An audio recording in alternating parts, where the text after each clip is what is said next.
My dear friends, what a sincere joy and honor it is to be here with my amigos and amiga. A beautiful gathering of open hearts and in this lovely house of worship. I'm always reminded of something I said in the same forum here a few years ago, that this really is simply a place consecrated to God. I'm quoting Prophet Muhammad in the 7th century. At that time he had a mosque by his house and he would receive lots of delegations of Jews and Christians. And each time he would beg them, he said, I beg you, please, do your Shabbat, do your Sunday service in the mosque. And they did. He said, it's simply a place consecrated to God.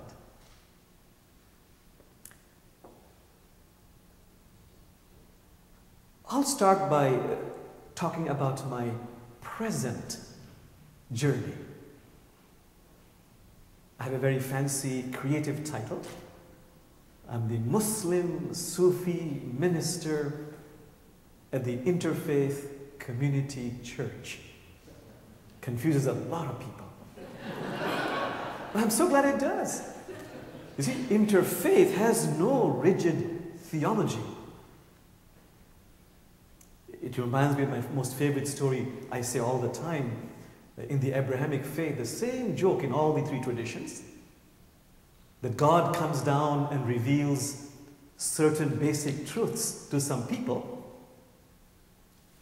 And then the devil comes and says, let me organize that for you. And that becomes religion. You know, in our house of worship, it's a church building. In fact, one of our many bragging points is the oldest church in King County. We have two types of congregants. One is a person who is rooted in his or her tradition. I'm a Muslim, always will remain a Muslim. But I shall water those roots by being open to the beauty and wisdom of other traditions. A Christian bishop calls this grounded openness.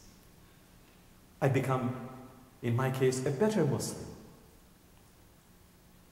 a more true human being, a more complete human being, which is why we have this mantra, interfaith is not about conversion, it's about completion.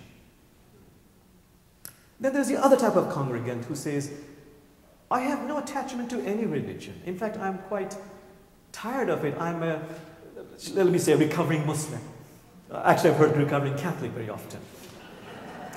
But I want to borrow or learn practices, techniques, insight from the different traditions and create my own hybrid spirituality.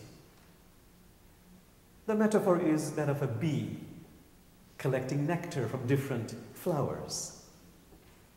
Or like a wonderful monk, Thich Nhat Hanh says, fruit salad can be very delicious. But that requires a strong community.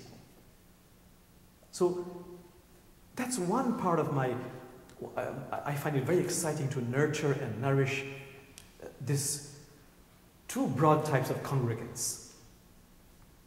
I would say I have another ministry, which has been referred to by my brothers, the great joy and the pleasure and the honor of working with Ted, with Don. In the past, we worked with Rodney Romney.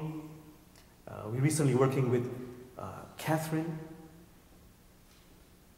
And it has been an absolute delight in this interfaith spiritual journey. We are teachers and students alike. We get together very often, sometimes even 3-4 times a week. Spiritual direction among ourselves. So many different programs that I've been referred to.